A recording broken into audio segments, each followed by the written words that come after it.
So I invite you into the Portal of Coatepec. Now, my work is primarily influenced by Mesoamerican art history and Mesoamerican mythology and science fiction. And in my case, growing up during the space race was really the key factor that brought me into creating work that is now called Chicano Futurism. Chicano Futurism combines the ancient, the modern, and the future into one dynamic form. When we tell stories like these, one of the things that I concentrate on is knowing as much as possible about Mesoamerican aesthetics, culture, stories, and then ancient culture, so that I can plot out locations. Because as a sculptor, what I do primarily is I create multimedia installations that are site-specific. And this is the Portal of Coatepec.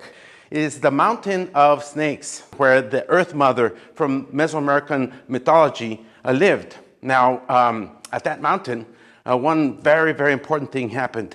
The war god Huitzilopostli was born. And he was born out of immaculate conception. But his sister, Coyolxauqui, the moon goddess, what she did was she found out that her mom was pregnant without a father, and that had soiled the family reputation. So she went down south, and she gathered up her 400 innumerable brothers. 400 in Mesoamerican culture is a number for infinity. And another thing that you want to know about Mesoamerican stories and mythologies is that they are also based on astronomy. So Coyolxauqui, the moon goddess, battles it out with Huitzilopochtli, the sun god.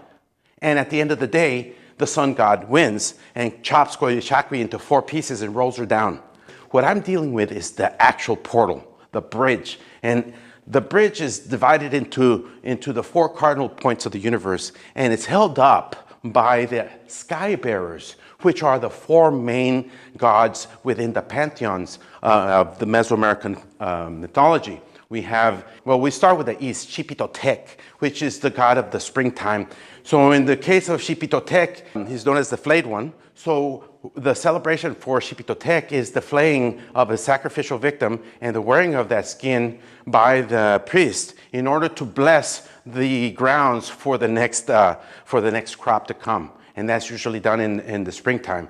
And then after that, we come to the north with Tezcatlipoca. The northern portion of the earth or the world view for Mesoamerican mythology is always the cold, barren, dangerous place. And then we have the west with Quetzalcoatl, the sun, the feathered serpent that flies and then sets in the south. And then, of course, Huitzilopostli, which is in the south. And that's the 4th one. And that's the 4th sky bearer. Now, the 400 innumerable ones represent the Pleiades, which is a constellation to the south. And that constellation is the 400 brothers. When Huitzilopostli was born, Coyolxauqui was rushing up the mountain to kill him along with his 400 brothers. One of them broke ranks, went up the hill ahead of them and warned Huitzilopostli. He was born fully grown, fully armored, and jumped out and killed his sister, and then chased after the 400 into the corners of the universe.